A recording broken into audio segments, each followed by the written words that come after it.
Les combats entre le Hezbollah et l'armée israélienne ne cessent de s'intensifier. En plus d'avoir bombardé les banlieues de Beyrouth, Israël a également mené une attaque aérienne nocturne en plein cœur de la capitale libanaise. Cet édifice a été en grande partie détruit. Parmi les débris, du matériel médical comme des stéthoscopes.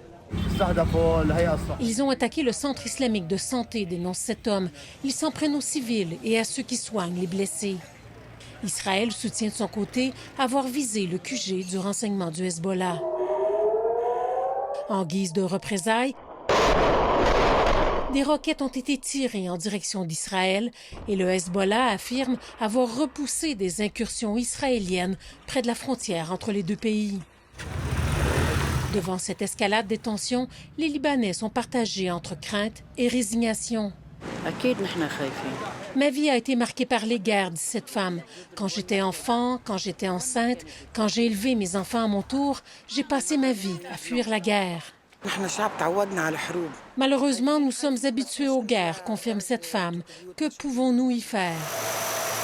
Pendant que les évacuations de ressortissants étrangers se poursuivent, on tente de trouver un toit pour les milliers de déplacés. Un campement temporaire a été installé dans cette discothèque huppée de Beyrouth.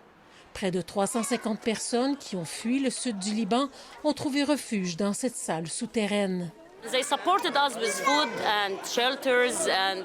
Nous avons un toit et de la nourriture ici, dit cette femme, mais il nous manque ce que nous souhaitons le plus.